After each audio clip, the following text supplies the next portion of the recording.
September's wine club tasting. I'm Laura, I'm co-founder of Club Soda, the mindful drinking movement, and I was one of those wine drinkers. And this is Christine. Tell us how wonderful you are, Christine. Hello, Laura. I'm just an ordinary wine buyer who does a bit of work with non-alcoholic drinks because I like them. This is not true. Christine is one of the most amazing people, top people in the country who knows about wine, drinks, and even sake. Not that we will be going there today, but it's, you know, as I always say every month, this wine club is a milestone because we think there are now good enough products to bring you a box every month, right? Yeah, that's right. And if you had said to me about 3 years ago, I want to do a wine subscription box, I'd have said, nah. No, absolutely. I'm not sure I could have convincingly done it.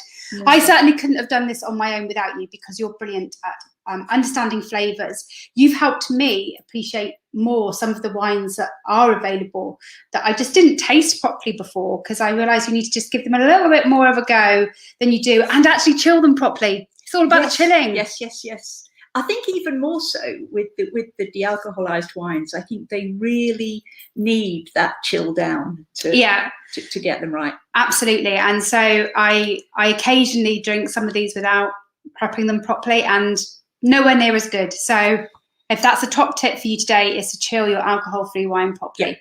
What we're going to start with today, Christine? Okay, so we're starting in Australia with Mcguigan Zero Chardonnay. So let's do the holding up the bottle. I'm just checking I've spelt it right at the bottom. Phew, I have. So this is the Mcguigans. It's available in Wise Bartender for a whole £5.69. And they do a few. They do a sparkling, Christine. They do a sparkling, yes. They do a rosé. They do a cab sav. And we might get stuck on the first. Oh, thank goodness for that. You loosened it for me, Christine. I did, yeah. It for me. Well, you know that we're doing this live. You know, this is not. Yeah, this is not one I prepared earlier. We obviously don't need to leave this one to breathe then, Christine, if it's not open. No, you don't. I mean, generally you don't need to leave any of these to breathe. So I think that's, with wine, with alcohol in it, yeah, some wines are better if you leave them to breathe. And it's because they have more of an aging cycle. Should do that on the camera, aging cycle, okay? And so when they breathe, it sort of advances them along a little bit. So they're more at the right place on the cycle to taste. But most of the non-alcoholic wines are designed to be drunk straight away. So let's drink it. So chill it properly and drink it. Get yours out and then. Yeah. Oh, this smells like a Chardonnay from the days which I remember. Yeah. Just about. Yeah. And they've put Chardonnay sort of loud and proud on the front label, which I think is, you know, it's a real statement of intent, actually. It's got that lovely smell. Mm. Ooh, it's fruity. Chardonnay on the nose and a little bit fruity. Yeah, but fruity and oaky. So yeah. One of the tastes and aromas that people most associate with Chardonnay is actually the taste and smell of oak. Yes, which you definitely get here. Yeah, so if you're not sure what I mean by that, you would be looking for perhaps a vanilla character or a sort of toast. Imagine some toasted bread, maybe some spices, you know, something you could get some cinnamon or cloves quite often. I definitely get the toasted bread and that oakiness. It's really funny. Out of all the wines that we've tried, this one evokes a memory in me, a memory of sitting in sunny pub gardens. Yeah. That smell. So instantly, I'm taken back to this being a Chardonnay, and it's given me all that sensory pleasure. And then in the taste, it's got a really nice mouthfeel. Yeah, compared to some of the others, I'm really. Well, you know, they've done it the usual way. So what happens in terms of how these wines are usually made is that a wine is made, an alcoholic wine is made, you know, grapes are picked, it's fermented, all the usual things. And in the case of Australian Chardonnay, and indeed many other Chardonnays, it goes into some oak barrels or it has some oak staves put in it. And then it goes through some sort of process to take the alcohol out, in this case, the spinning cone. And then usually some sugar or some grape juice concentrate is added to give the mouthfeel. But I think it's a real challenge with Chardonnay, because if you drink wine with alcohol in, Chardonnay is particularly famous for its mouthfeel. It's famous for going well with oak, and it's famous for its mouthfeel, which gets described as lacy or melting, or, you know, buttery. Words like that. Yeah, buttery. Reminds me a bit of Essentia tea. Mm. I'm interested in this. I don't know really much about Mcguigan's, but I'm interested because we have tasted some of their stuff before. I think we did the sparkling in the Discovery box, and what I realise is they haven't just created some different flavoured drinks. They have created the wines as you would expect them. So they've created some different wines that you would expect if you went to another wine producer and they produced a range. Well, I visited Mcguigan's the first time I went to Australian vineyards, first or second time, I think. It was about 2005, and actually that's when they were first starting to, you know, try and develop something without alcohol. And they're a big name in Australian wine. They're based in the Hunter Valley, which is north of Sydney, a couple of hours drive north of Sydney. But they get their grapes from all over southeast Australia. And the thing about Australian wine producers is that they've had decades of really trying to make the flavour of the grape and the place stand out, because everyone used to sort of look down at them and say, but, you know, in France, it tastes like it comes from the Loire or wherever. And the Australians have to work really hard at that. And I think you can see that because it really comes through in the zero, that's what they've achieved. It does. And, you know, like I say, I still think alcohol-free wine still comes into its own with food. You know, if you were drinking wine without food before, like I was, it's because you wanted to get a high hit of ABV. And so definitely with food, this is definitely coming to its own with food. And I would definitely look forward to having this with a meal. Yeah, and actually, because it's oaky, a little bit more. Go for it. Because it's oaky Chardonnay, one of the things I learned at Hakkasan is that oaky Chardonnay goes really, really well with Chinese, Cantonese food, which surprises people. But it's, you know, you tend to think of things like, I should have it with fish or shellfish or salad or, you know, delicate vegetable dishes or something. But because it's an oaky style, this will go with quite strongly savoury. Yeah, you wouldn't lose food. it. No, you know, the umami thing happens. Yeah. Of the oak. Yeah. Cool. Well, that's been a revelation for me, and that's really quite exciting. And I think that's one of the best of Mcguigan's zero range, actually. I think that's kind of the star. I think it's good. It's their hero. It's their hero, yeah. Cool. Right, what are we going to do next? We are going pink. We're going alcohol-free rosé. Can you see that? Well, Black Tower. Now, I always associated Black Tower with those horrible knobbly black bottles. Are they from the sort of 80s? Yeah. Now, I think someone at Ray Kenderman, the company that produces Black Tower, is probably crying now because that black bottle is iconic. I know. Yeah. But you don't like it. It's not really the aesthetic of my generation, and I think that's it. You're right, it is iconic, and I remember it, so therefore it did its job. Yeah. But it's not the aesthetic of my generation. Do they still have that bottle? I don't think so. They still have quite a lot of black bottles, but that sort of very, you know, squared off bottle. But Black Tower's been around for a long, long time, hasn't it? As a winemaker, there must be some history there, because you're going to. It was definitely a wine. You know, I'm of the generation where the New World wine started coming through, and we like to get things called Jumping Fox wine or things like that. But Black Tower's been there. It's a German wine, isn't it, for a long time? So, well, Black Tower was absolutely groundbreaking because 50 years ago, when it was first released as a brand, and so it's a brand. It's not a producer. The producer is this great German company called Ray Kenderman. But the thing about it was, back then, German wines were absolutely what's the word? Inconsequential? No, absolutely incomprehensible. Yeah,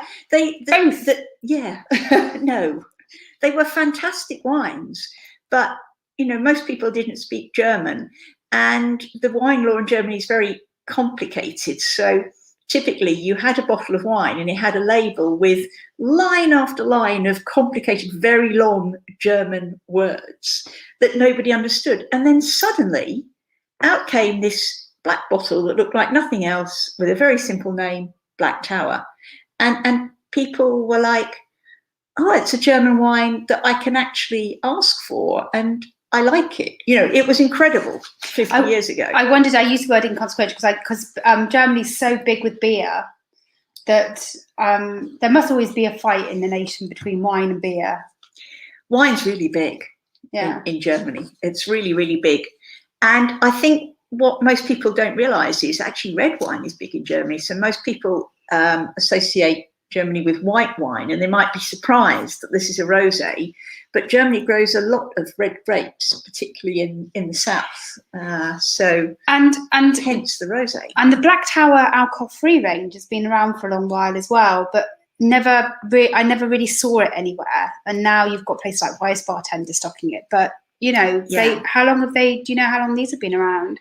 Several years. I don't know. I put something in my blog, but I don't think I know how long they've been making the dealcoholized. I do know that, as far as I can tell, the largest dealcoholization plant in the wine world is in Germany, and I've got to dig a bit deeper to find out. But I wouldn't be at all surprised if Ray Kenderman were behind that. They're a very, very forward-thinking company. And back when I was doing my wine qualifications, I remember I won a scholarship for an essay I wrote, and they were one of the people funding it, and I got to go to Germany and taste wines and visit steep vineyards that you can stand up in and all of that stuff. So they would have been there early on, I think. Very clever company. As far as I know, it's always been there, but it was never anything that you could get hold of either in the supermarket or anywhere else. I think that's true. I'm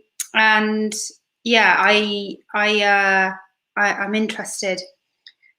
It smells a lot sweeter on the nose, and obviously we just had Chardonnay, so this is well, it is a lot sweeter. This is that kind of sweetish off-dry rosé model that I think, in terms of alcoholic versions, things like Blush Zinfandel, or if you're into French wines, things like Anjou Rosé, those are the kind of traditional sweeter rosé model. And I'll be honest, I wasn't sure if I was going to like this, but actually I think they've done a really, really good job. I think it has really pretty fruit. And that's what you expect from a rosé, isn't it? Something that's a lot more reminiscent of red berries, something that is a bit sweeter on the palate, which I guess is why it's quite popular. It's summer drink, isn't it? This is a summer drink. This is. Obviously you can drink it all year round, but it's not one of the dry rosés that is very much more designed for all year round and food. This is a very easy drinking rosé. It's incredibly affordable for the quality. And it's zero alcohol. Yes, it's got quite a lot of sugar in it, but they still managed to keep it to 26 kilocalories, I suppose I should say, for 100 ml. So that's 26, and the Mcguigan's was 20. Is that right? Yeah, that's right. Just reading this, that's 20. So, the calorie count is a good indication of where it comes in. Whilst there is sugar in it, it is still quite low. Otherwise, the calories would really stack up. I can see this, and I know you're going to go, what? But that people often drink, a wine with ice in it in the summer in a big glass. I could see this definitely being one of those drinks that you could do that with. Rosé's never been high on my list of preferences, but I quite like this as a fruity summer drink. Yeah, you so could put ice in it, and I'm not at all horrified. I think it's.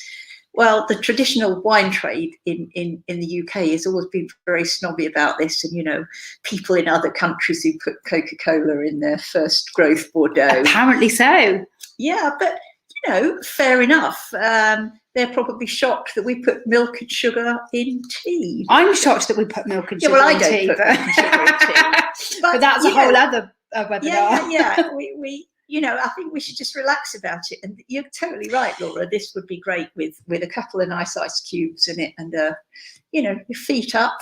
And I think this is the other thing, that if you're changing your drinking and you're trying to find drinks that you like, and I will say this all the time, at the end of the day, whether they're an alternative to wine or not, these are just drinks, and they're good drinks, and you need to find the good drink that you want, whatever label it's got on it, be it a wine, a beer, or a cider, or whatever, and treat it as such, and a drink that you would have for a particular occasion. And so absolutely, if you think that this is something you would like to drink full up of ice cubes, or that you'd want to drink with a particular meal, or you'd want to only drink when you're in a particular place or a time of year, absolutely fine. These are drinks that help you live a healthier lifestyle, but also feel included in social spaces. How you then choose to drink them is up to you. Absolutely. If the wine totally snobs come and knocking, you need to say, look, it's just a really good drink made with grapes. Isn't it amazing that the wine sector is creating something that's for me as well, so that I don't have to drink fizzy Coca-Cola totally. And lemonade? And we've got it in a nice wine glass. It's a very pretty wine. Who would know it was anything different anyway? And why shouldn't it be? What's next? Cool. Fizz. Okay, so kombucha. Yes. So kombucha naturally fizzes, not wine. So let's have a look at the label. So this is Bucha kombucha. Some of you in Club Soda will know Bucha kombucha because actually Bryony, who created it, started off as a member of Club Soda and came and tried kombucha at the festival, and I think that's where she got the inspiration from. Yeah. And I have to say, she's been doing a smashing job.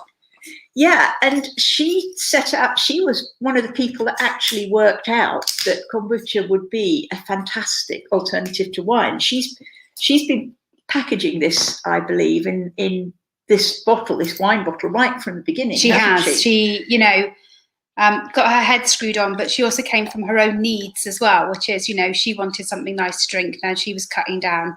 As you know, I'm a big fan of kombucha as an alternative to wine. Me too. Because it gives you some beautiful acidic notes. And look at the lovely bubbles in that. Yay! That's just bubbles. Lovely bubbles.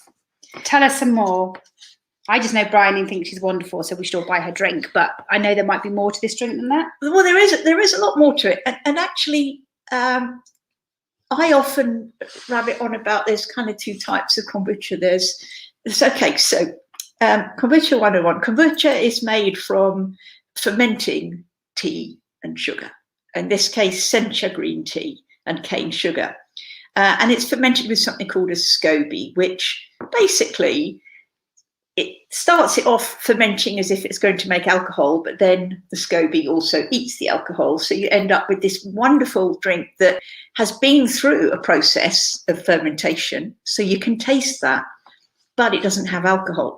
And what Bryony's done is she's added a little touch of quince and gooseberry concentrate. Funny, I was going to say gooseberry. Bring the flavour. Yeah, she was aiming for a sort of a wine profile, I think. And I usually have this thing that, the flavoured kombuchas are the ones in the sort of single serve cartons. That you get in the health food shop. Supermarket. Or the supermarkets where you food shop. Mostly get a really bad kombucha covered over by some really terrible flavouring. That's not all the case, actually. The low bros and remedy kombuchas that come in the shop are really quite nice. But, this end of the market where everything's in a wine bottle and designed to look like you're drinking something, quite smart, this is relatively unusual. But she's really brought the two sides together really well, I think. The important thing to know about kombucha is you'll automatically go, oh, what you mean it's made with a highly sweet tea? Well, firstly, the sugar's not for you, it's for the SCOBY. It's for the SCOBY. By the time it gets to you, the sugar's gone, he's eaten it all. Or depends how you gender your SCOBY. I had Claude and Eustace were the names of my SCOBYs when I tried to make boy SCOBYs, do you? I have boy SCOBYs, but only because I wanted to call them Claude and Eustace. But I was no good at making kombucha, because actually to get a very beautiful flavour that isn't too acidic and astringent, but is subtle, is really important. And It's actually really skillful stuff, and I often talk about how much skill is required to make a good dealcoholized wine. But kombucha is a real sort of artisan trade to make it. You know, you have to be a craft brewer. How did you do this, Brian? It is beautiful. It's wonderful. Now, you spotted, I think, the gooseberry, didn't you?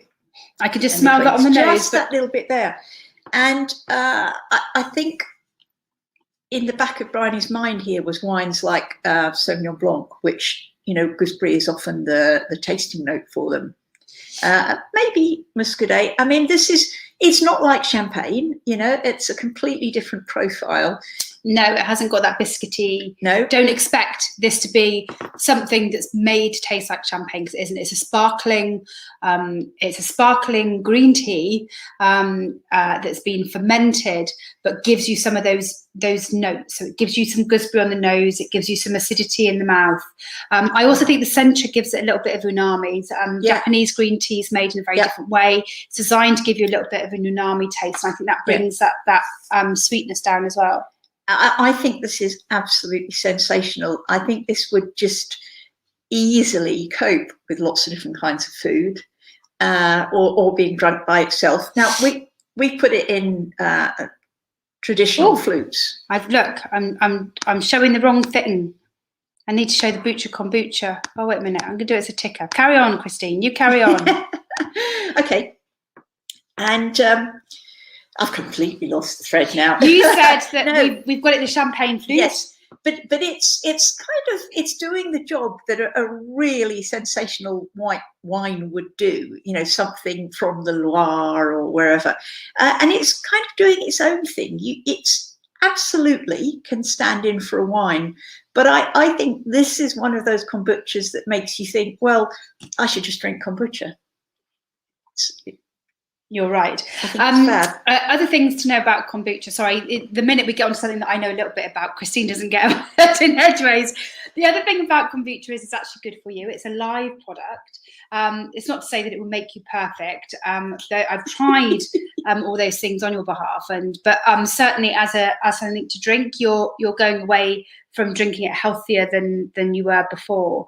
It's also got teins. So there's lots of antioxidants in tea and thiamine in tea. Yeah, enzymes and antioxidants. And compared to the others, so this is 14 calories for 100 mils, whereas this was 26 calories for 100 mils. So you're already looking at that was so that is 26 This is 14. Yeah. Far lower, about half the sugar of the Black Tower.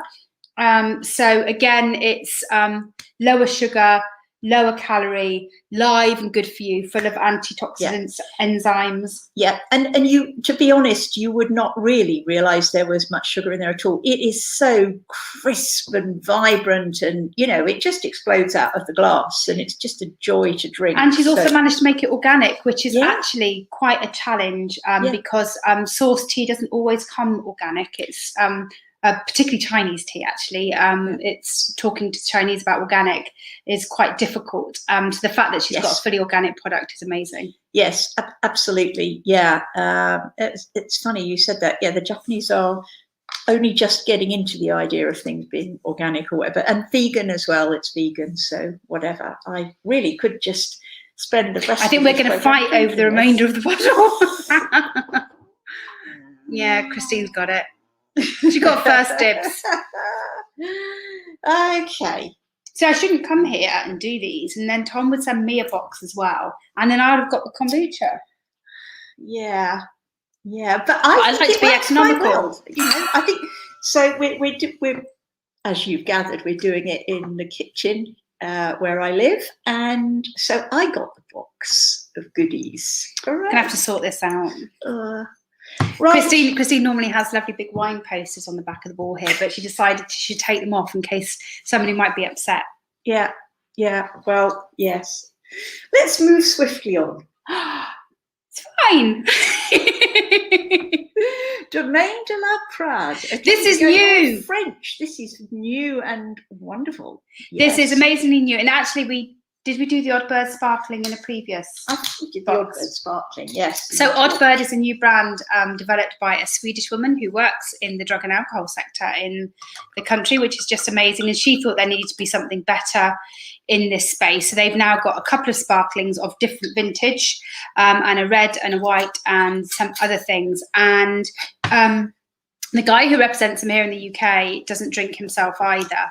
He used to work in the industry, so knows it really well. And he decided he wanted to represent Odd Bird because they had the best red that he has tasted. And already I'm looking at this and it looks thick. Oh, okay, that's an interesting tasting note, Laura. But you know what? I completely get where you're coming from. Sometimes the alcohol-free wines, the reds in particular, you can see through them.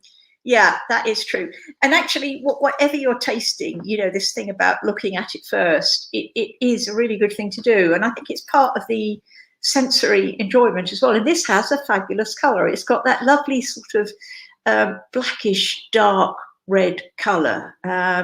Not purple, but more of a ruby, sort of a lovely deep ruby. And I can colour. smell it already. And it actually has a pleasant smell. And if any of you, like me, were red wine drinkers before you gave up drinking, and you now go somewhere where people are drinking red wine, you can definitely smell the difference between a cheap red wine and an expensive red wine. This does not smell like a cheap red wine, which is good because it is actually $11.99 a bottle. But that says to me that this probably reflects the quality of the product. I think it does. I think this is in a whole nother league.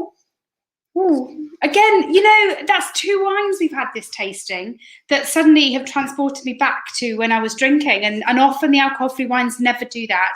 But this one, there's just a smell there. Yeah. That brought back some happy memories, not some terrible ones. Not every memory from drinking is terrible, but this brought back some happy memories. Yeah. Yeah. Oh, I want to have a dinner now so I can have this and drink it. This is just great stuff. So it's the grapes involved are Merlot and Shiraz, which is they're not grapes that normally get put together very often. There's no particular reason that they don't, but they tend to be grown in different places. The one I thought it was weird to see it both together on the label. Yeah. That's why I put organic red on the bottom because I wasn't sure. Yeah, no, thank you. It's fine.